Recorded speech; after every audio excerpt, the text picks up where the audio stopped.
मृत्यु के देवता यमराज का वध कर दिया गया था। जी हाँ, उस दिन मौत को खुद अपनी मौत देखनी पड़ी थी और उनका वध करने वाले कोई और नहीं बल्कि स्वयं कालों के काल महाकाल थे। सिर्फ अपने एक 16 साल के नन्हे भक्त को बचाने के लिए महादेव ने यमराज की छाती पर ऐसी लात मारी कि यमराज के प्राण निकल गए।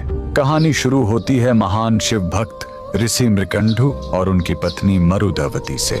सब कुछ था उनके पास, लेकिन एक ही दुख था, संतान का न होना। उन्होंने शिवजी की कठोर तपस्या की। भोलेनाथ प्रसन्न हुए, लेकिन उन्होंने एक कठिन शर्त रख दी। उन्होंने पूछा, तुम्हें कैसा बेटा चाहिए?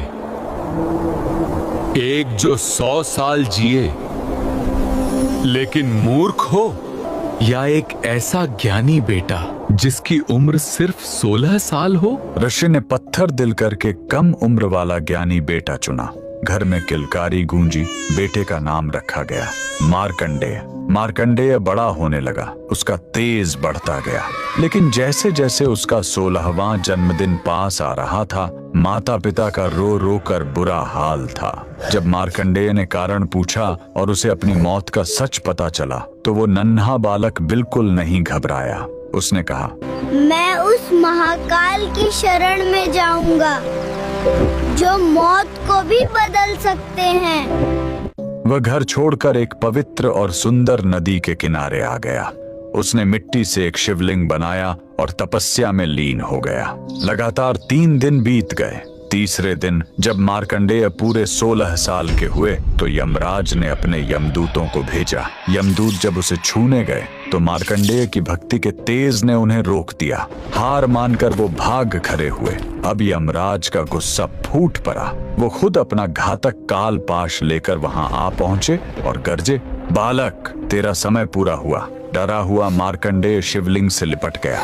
यमराज ने अपना फंदा फेंका, लेकिन यही उनसे सबसे बड़ी गलती हो गई। वो फंदा बालक के साथ साथ स्वयं शिवलिंग पर भी जा कसा। उन्होंने अनजाने में महाकाल को बांधने की कोशिश की थी। तभी जोरदार धमाका हुआ। शिवलिंग फटा और कालों के काल महाकाल प्रकट हुए। उन्होंने गरज कर कहा, मूर्ख, तूने मेरे भक्त पर वार करने की हिम्मत कैसे की?